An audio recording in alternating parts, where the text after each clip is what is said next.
Hi, my name's Jeff Jones, director of the Big Blue Band in Mesquite, Texas. A while back, I had a completely original, somewhat borrowed idea to pick up band directors and drive them around in my wife's 2011 Honda Odyssey minivan and have a conversation. This is Maestros and Minivans. My guest today is Mr. Richard Floyd, Director Emeritus of the UIL Music Office. Mr. Floyd has served as a band director in the state of Texas for over 50 years and has spent the last 25 years as the director of the Austin Symphonic Band.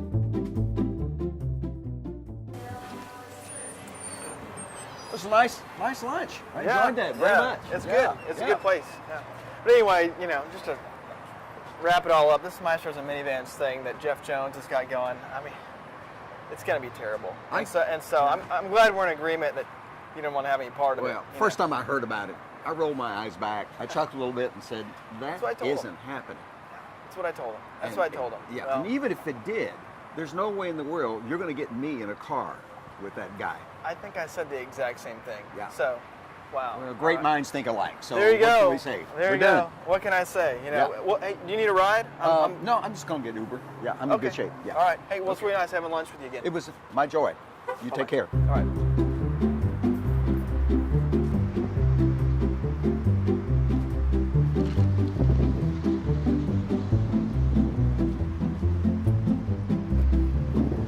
Hey! Oh, this totally is not happening. It's Richard Floyd, everybody. Oh, my Mr. God. Floyd. You're not going to tell Dr. Henry that I do Uber pickups at lunch. No, as long as you behave yourself. Okay, good. Let's go for a ride. There was we something can I've work been a meaning deal. to talk to you about. We can work a deal on that. Okay.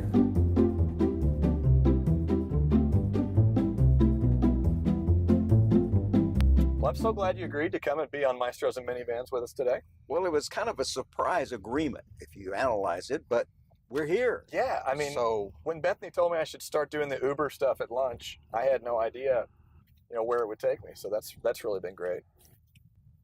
Now, family of musicians? Were your parents musicians? absolutely not.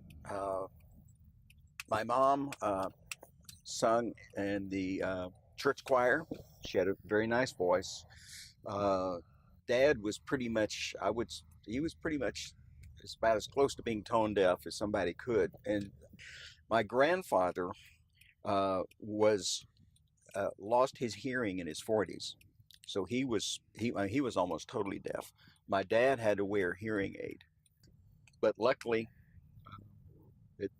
whatever fate that was has passed me by.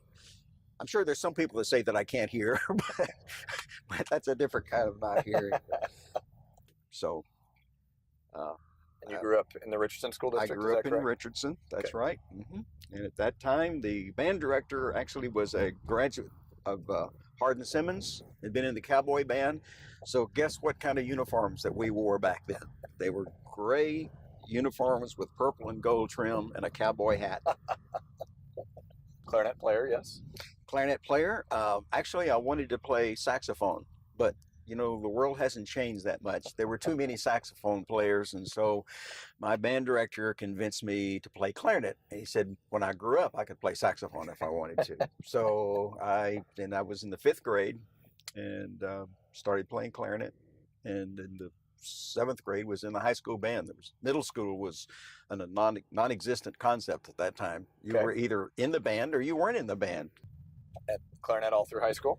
Clarinet all the way through high school. I started playing saxophone. Obviously got interested in little jazz combo that some friends we had together. And the way I got my first saxophone, I lived out in the country, and I was in a 4-H club. And my project every spring was to raise chickens. Okay. And at that time, there was this competition called the Chicken of Tomorrow contest. And it was literally the precursor of the big poultry farms that they have now. It was how big can we get a chicken in the shortest period of time? So they brought me 100 chickens, and I had them for 9 weeks. And the goal was to see how much you could fatten them up. And then the county agent came and picked the best 15 and took them to the competition. And lo and behold, got a phone call that mine were in the top 12. And I got there, and we were selected the 4th biggest chickens in the state, and they auctioned them off. and I had, I believe it was $300 is what I got, and I went out and bought me a tenor saxophone with the $300 I got from the chicken competitions. As it turned out, my brother wanted to play clarinet also, and our family, we were blessed in countless ways, but one of them was not abundant financial resources, to the point that uh, when it was time for him to start, the family decided, mom and dad decided that there was not enough money to buy another clarinet, so they bought another mouthpiece. So there was a period of time that Bobby and I shared the same clarinet. So there would be a concert, and the beginning band was going to play, and he would have the clarinet, and I would be sitting with the high school band with my mouthpiece. And when the middle school got through with their demonstration concert, then we would connect up, and I would get the clarinet. He would take his mouthpiece off. I'd put my mouthpiece on, and I would go sit down and play with the high school band.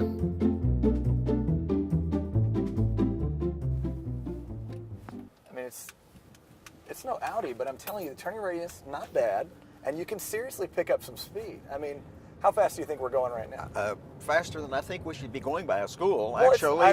No, it's fine. The little light's not flashing, no big deal. Well, okay, all right. But I mean, 65, it feels like 35. Yeah. Are you? I'm impressed. I've never been in a minivan before, honestly. I thought they were for old people. Oh, we may actually just stop here for. I'm just gonna. So, if you don't mind, let me do the talking. This is yet another reason that I was hesitant about being a part of this whole enterprise. Yes.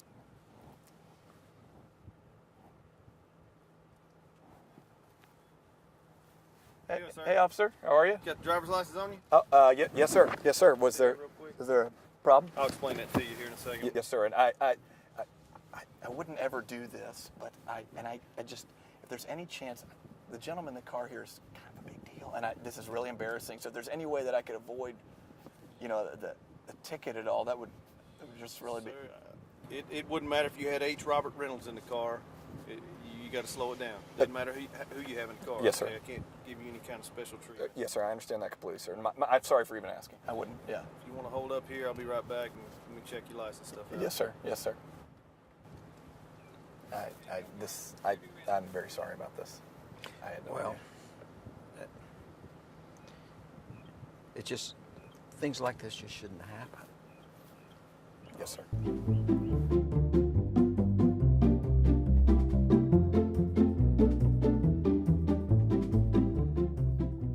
You said you had to SMU? Is that? I went to SMU. I looked at a number of schools, but my clarinet teacher, the last 2 years I was in high school, was a gentleman named Oakley Pittman, and he was the band director and the clarinet professor at SMU. And it just seemed to be a natural sequence. How many years were you in Richardson ISD? And then where did you go from there? Well, I was at Richardson Junior High School for 5 years, okay. And then the town was growing like crazy, and they decided that they were going to be opening a new high school, and it was actually named after J.J. Pierce, who was the superintendent of schools for so many years. And we started it out with they just took 7th and 8th grade, added a 9th grade, next year added a 10th grade. Okay. So it took several years for it to evolve into a full high school. Now, were you the band director at J.J. Pierce High School, or was there a team of you guys there, or was it just? Actually, we did have 2 directors there. Okay. But by that time, we were also teaching, starting the beginners in the 6th grade. Okay. So you had usually multiple school assignments. You had a couple of elementary schools that you would deal with, and then go to the high school or go to the middle school, depending on the case. It was an interesting growth process, and for whatever it's worth, it's the big bad old UIL of that day said that there was no such thing as non-varsity. Okay. The number of A's that you had beside your school said that's where you go. So we were competing in the second highest tier of competition then, with no seniors at all. And in fact, the year before, I mean, when we didn't have any juniors, we were a varsity school. we just had to struggle early on to find pieces of music that would be playable, that we could do. And but we had great kids, and they were very dedicated, and the program really took off quickly. And the last 2 years I was at Pierce High School, I also served as the fine arts director. I wore two hats for a couple of years there, right at the end. Okay, and then But, from there, well, from there, near the end of my tenure in the Richardson School District, I started thinking about other things that I might want to do. Some like that Peggy Lee song, "Is That All There Is?" I mean, I loved it, and I could have continued to do it, but I felt like there was another button that I needed to push someplace. And I was thinking about going back to graduate school, and they had an interesting thing in Richardson then that you could get if you had not used your sick leave, you could get a sabbatical for a year at half pay to go to graduate school.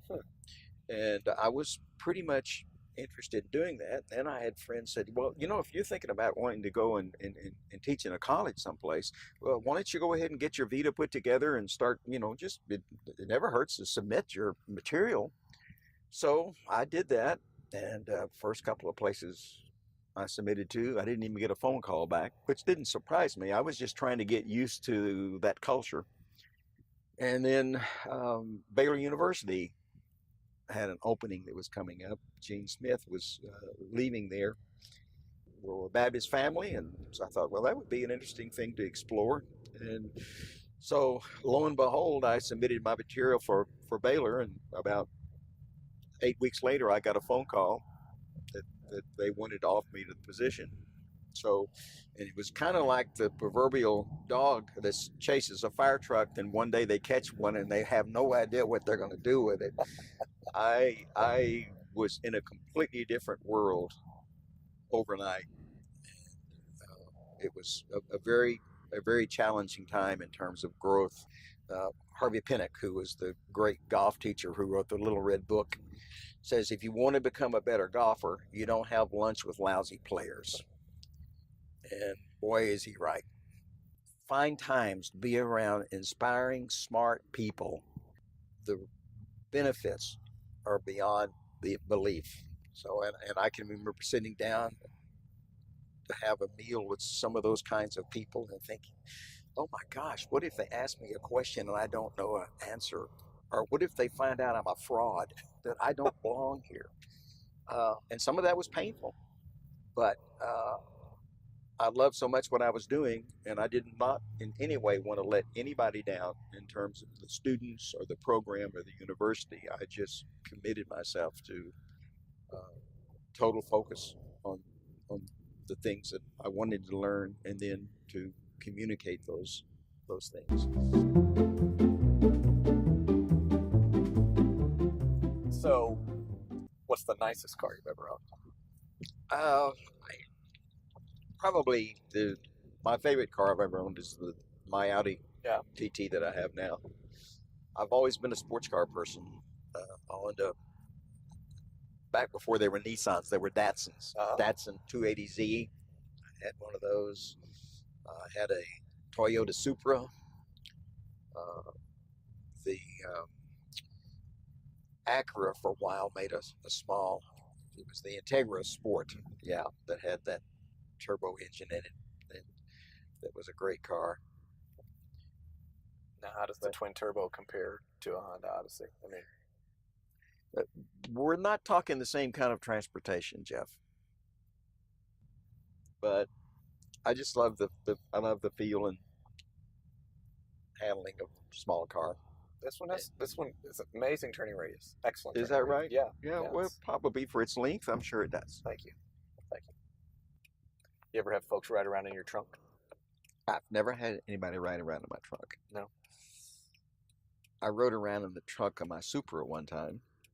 On purpose? On purpose. Was this at the hand of your brother? No. It was not? Okay. No. It had some kind of a rattle in the back of it, and I couldn't figure out what it was. So I had Cheryl driving it, and I got in the back so I could try to hear where it was coming from. Never did find it. It finally, I don't know whether something fell off or it just healed itself, but it finally went away. Need some GoPro cameras for that. Yeah. So tell me about your first car. Did you start driving cars or did you start driving tractors? Actually, a little tractor first. My dad was our dad was a real craftsman. He could build anything, and he built us a little toy tractor that had a 1.5 horsepower gasoline mower on it that we would ride all over the yard. And but no, then I started driving a car. I had a 1950 Chevrolet. It was green. I don't remember, and it was the 3-speed gear shift on the steering wheel. Okay. Now, how did that rate against the Honda Odyssey minivan? Well, that car had a AM radio, a little trunk, no air conditioning, and a real loud engine. So I would say probably cars have come a long way since that time. Oh, speaking of it, I think we have another call. Would you like to take another? Sure, let's do it. Okay. Let's do it. Let's see what this person has to. All right, you're on the air. Oh man. Hey, Jeff. Turn your radio down. Turn your radio all the way down. Turn it down. Well, you know, I hate that to do this and burst your bubble on this thing, but hey man, I just had lunch a little while ago with Mr. Floyd. You know, he told me. I mean, we talked about it for a while, and you know, we both kind of agreed.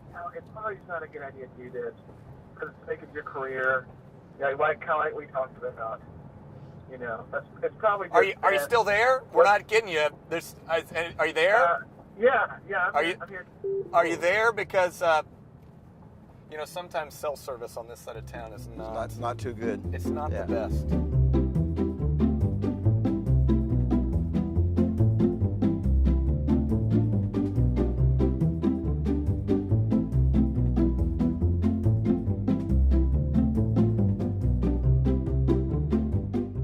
Behold, the position at University of Texas with UIL opened, and that was a chance to come back to our state.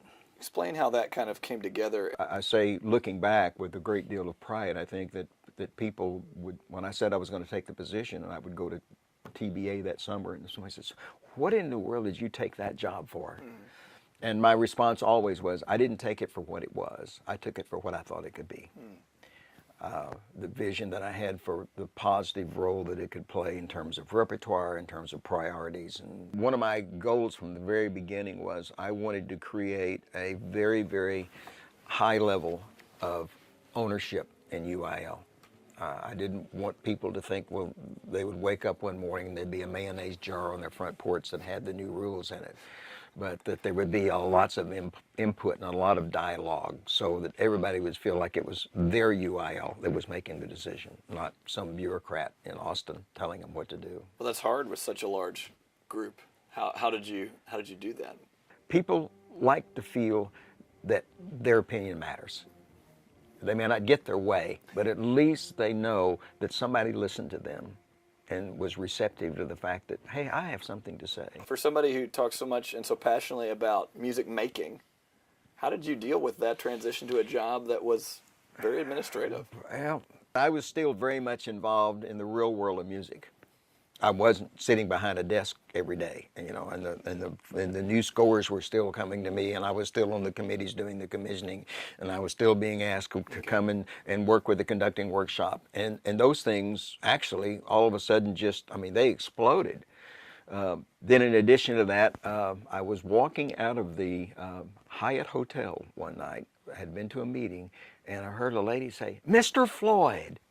And I looked around to see who it was.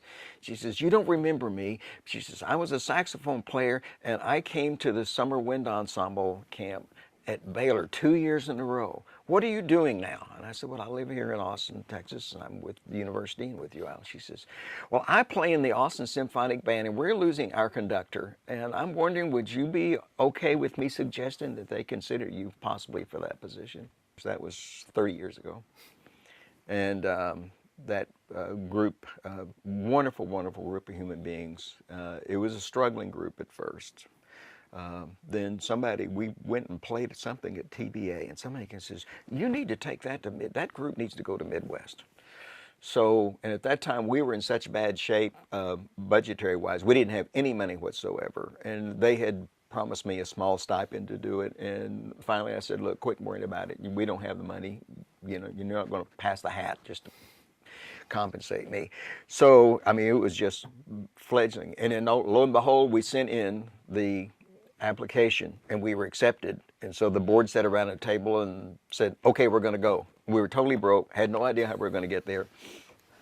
And we ended up making that trip, and by the time we got through, we had funded the trip, and because of some other good things that had happened, we ended up with about $10,000 in the bank after that, and then the group kind of just took off from there. What is it that you see as you get out of the community and get to meet folks that are working in the public school systems and all sorts of places, not just here in Texas, but around the United States? What do you see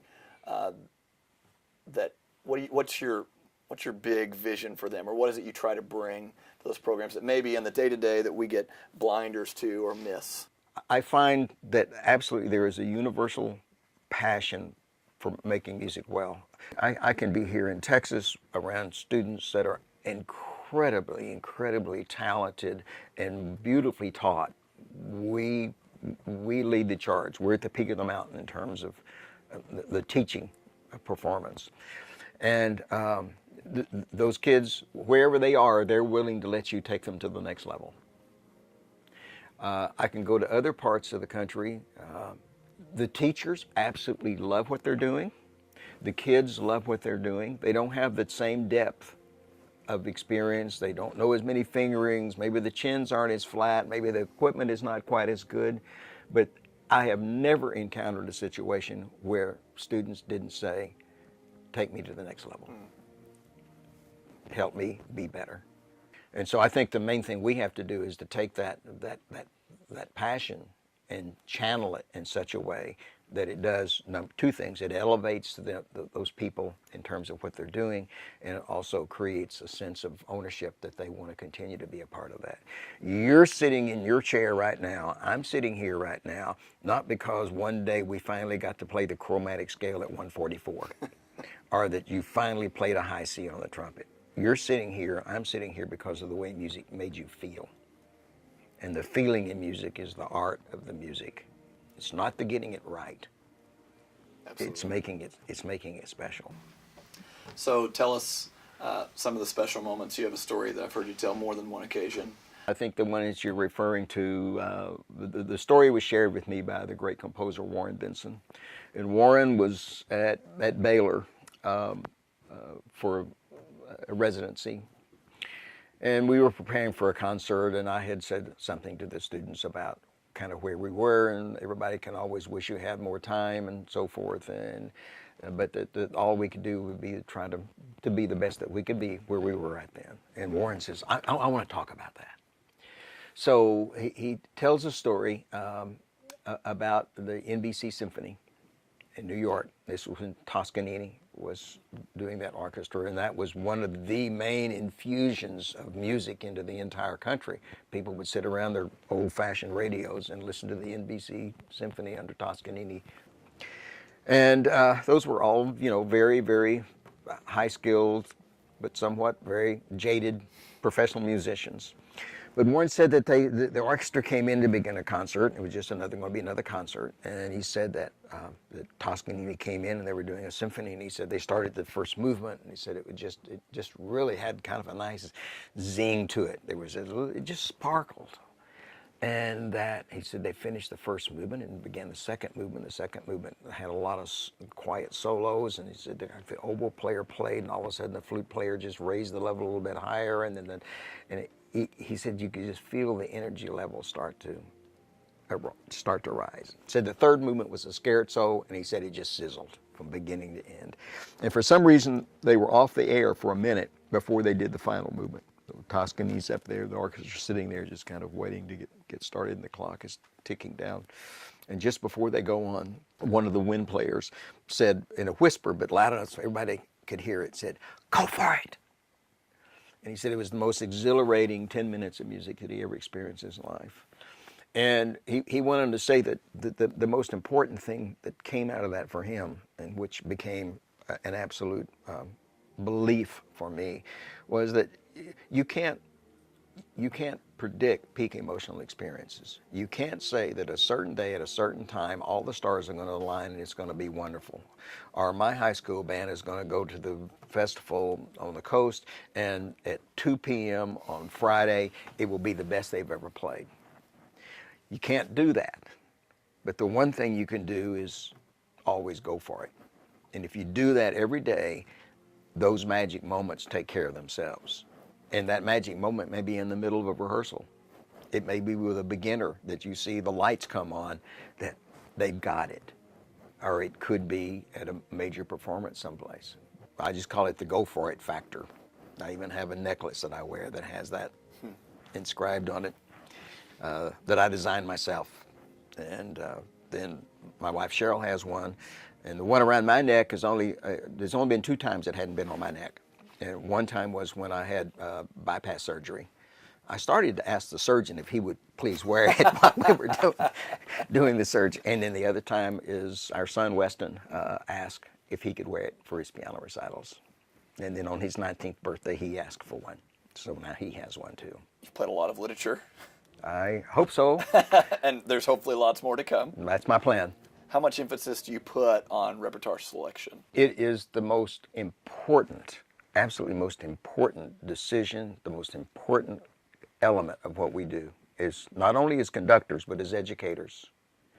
And I think it's incredibly important that we make sure that the music we're performing has the most opportunity for expressiveness and deep music making in it. And we're lucky these days, we have some music all the way down to grade 1 that has musical content.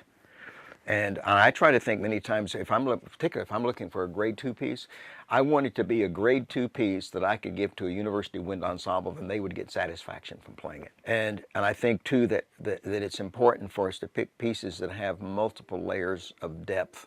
And I think that we as conductors, and if I had something I would challenge all conductors to consider, is make sure you don't just play music that fits your band or makes your band sound good. You pick music that challenges you artistically and pieces that have musical depth so that you are constantly growing as a musician as you're guiding them to become better musicians. I think that one of the greatest joys, beyond all the things we're talking about, one of the great rich blessings that we have in the profession that you and I share is the fact that we are all very good about sharing. We all like to help each other. We can be competitive when the time comes, but it's one big group of kindred spirits. And it's certainly been an honor to share with you, and thank you for taking the time to come and share with us today. My pleasure. It's just been an honor to have you here. My Can't wait to pleasure. have you back. Okay, we'll do it. Thank you, sir. You bet.